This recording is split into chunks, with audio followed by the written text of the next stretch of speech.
UAE के minister ने अपने स्पीच में ये बात कही है कि मैं बहुत इम्प्रेस्ड हूँ इंडिया के फॉरेन मिनिस्टर से। अगर फॉरेन मिनिस्टर हो तो इंडिया के फॉरेन मिनिस्टर एस जयशंकर जैसा हो, अगर पॉलिसीज़ हो तो एस जयशंकर की पॉलिसीज़ जैसी हो। इंडिया के डिफेंस मिनिस्टर राजनाथ सिंह ने एक पैगाम दिया है, एक मैसेज है जिसको कहा जा रहा है कि ये पाकिस्तान के लिए एक बहुत ही स्ट्रॉन्ग मैसेज है। भारत के वज़ीर-ए-आज़म जो नरेंद्र मोदी हैं, उन्होंने ब्रिटिश प्राइम मिनिस्टर ब्रिटानिया के यूनाइटेड किंगडम के जो प्राइम मिनिस्टर हैं ऋषि सुनक को उनसे टेलीफोनिक कन्वर्सेशन की और उनको मुबारकबादें दी।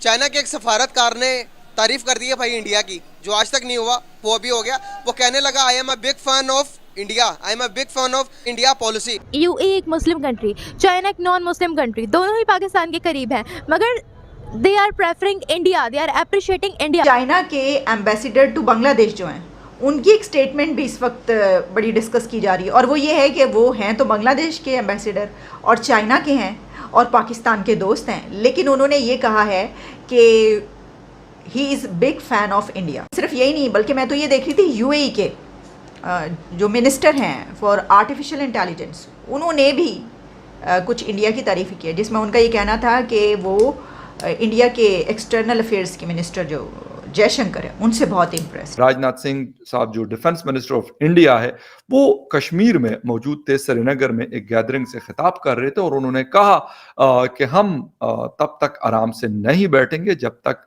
गिलगित बल्तिस्तान और कश्मीर जो पाकिस्तान के पास है उसको ले ना ले। खैर, ये बातें हमने पहले भी बहुत दफ़ा सुनी है मुख्तलिफ मौके पे, जब भी कश्मीर का दौरा करता है। इससे पहले गालिबन जो होम मिनिस्टर ऑफ इंडिया है अमित शाह साहब, उन्होंने भी ये बात की थी। अब राजनाथ सिंह साहब ने ये बात की है, ठीक है, लेकिन अभी तक जब ये आप वीडियो मेरी देख रहे हैं, इस पे अभी तक कोई रिएक्शन नहीं आया पाकिस्तान की तरफ से, ना कोई फॉरेन ऑफिस की तरफ से आया और ना कहीं और से आया। इंडिया के डिफेंस मिनिस्टर राजनाथ सिंह ने एक पैगाम दिया है, एक मैसेज है जिसको कहा जा रहा है कि ये पाकिस्तान के लिए एक बहुत ही स्ट्रॉन्ग मैसेज है। और उस मैसेज में, उस स्टेटमेंट में जो उन्होंने बात की है, वो बात की है पाकिस्तान के कुछ इलाकों के बारे में, जिसमें Gilgit Baltistan to be integrated इस तरह की बात हुई है। फिर Rajnath Singh reveals centre's mission Pakistan. फिर ये कहा गया कि Kashmir Gilgit Baltistan integration with India, इस तरह की बातें की गई। अब देखें, ये वाली बातें तो पहले कई मरतबा हो चुकी हैं और हमने इसके ऊपर प्रोग्राम्स भी किए, एक्सपर्ट ओपिनियन भी लिए कि ये क्या सिलसिला है सारा। तो खैर, जो थ्रेट्स हैं वो तो आपको पता ही है, इधर से कश्मीर का तो मसला इधर से हमेशा ही इसी तरीके की ललकार जो है वो तो जाती रहती है। लेकिन जो ये इस वक्त उन्होंने बात की है, तो ये बहुत अलार्मिंग बात है, इसको होना चाहिए, अलार्मिंग सिचुएशन और ये स्टेटमेंट। लेकिन इसको कौन देखेगा, क्योंकि अगर उस तरफ मिशन पाकिस्तान है तो इस तरफ मिशन लॉन्ग मार्च है। अच्छा, सिर्फ हम इसी स्टेटमेंट पर क्या जलें और कुड़ें, हम इस पर क्या बात करें। दूसरी तरफ एक और भी हमें नज़र आई खबर, और वो ये खबर थी कि हमारे जो दोस्त हैं वो भी ऐसा नज़र आता है कि हमारे बजाय किसी और की तरफ है, क्योंकि चाइना के एम्बेसडर टू बांग्लादेश जो हैं, उनकी एक स्टेटमेंट भी इस वक्त बड़ी डिस्कस की जा रही है और वो ये है कि वो हैं तो बांग्लादेश के एम्बेसडर और चाइना के हैं और पाकिस्तान के दोस्त हैं, लेकिन उन्होंने ये कहा है कि he is big fan of India. उनका ये कहना था कि मैं इंडिया का बहुत बड़ा फ़ैन हूँ, बिग फैन ऑफ इंडिया।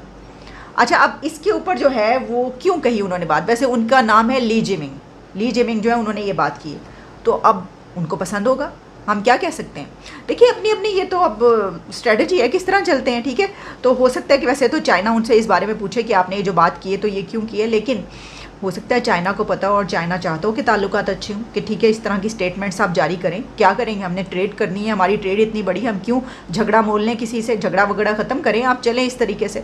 ऐसे ही है, अब तो दुनिया इसी तरह चलती है, दुनिया मफाद की है, दुनिया ट्रेड की है, दुनिया तिजारत की है, दुनिया पैसे की है भाई। बल्कि मैं तो ये देख रही थी यूएई के जो मिनिस्टर हैं फॉर आर्टिफिशियल इंटेलिजेंस, उन्होंने भी कुछ इंडिया की तारीफ़ की है, जिसमें उनका ये कहना था कि वो इंडिया के एक्सटर्नल अफेयर्स के मिनिस्टर जो जयशंकर है उनसे बहुत इम्प्रेस्ड, बहुत ज़्यादा वो उनको पसंद करते हैं और बहुत इम्प्रेस हैं कि भाई बड़ी कमाल की वो शख्सियत है और वगैरह वगैरह इस तरह की चीज़ें। तो हमारी तरफ जो कुछ चल रहा है, हम सोच रहे थे कि कोई खबर ढूंढें कि हमारी भी किसी ने तारीफ़ की हो, तो हम अपनी तारीफ़ खुद ही कर, बिल्कुल हम करेंगे अपनी तारीफ़ खुद, क्यों ना करें, क्योंकि आप देखें कि कितनी ज़बरदस्त हमारी मईशत है।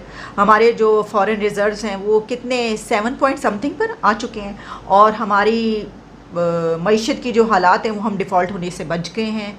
कितनी ज़बरदस्त बात है, तारीफ़ ना करें तो फिर क्या करें। अगर मैं बात करूं अपने पड़ोसी मुल्क इंडिया की, तो इंडिया के फॉरेन मिनिस्टर की जयशंकर की तारीफें चाइना कर रहा है, जयशंकर की तारीफें यूएई कर रहा है, जयशंकर की तारीफें अमेरिका कर रहा है। क्या वजूहत, उनमें क्या चीज़ें हैं, क्या वजूहत है कि उनको दुनिया इतना उठाती है और हमें, हमारे पास इतनी काबिलियत नहीं है? क्या वजूहत है, हम इतने डे बाई डे डाउनफॉल में जा रहे हैं? क्या वो खुददार हैं, किस वजह से उनकी ज़्यादा वैल्यू है? अगर हिंदू है ना, वो वार हमेशा पीछे से करेगा, फ्रंट से कभी भी नहीं आएगा।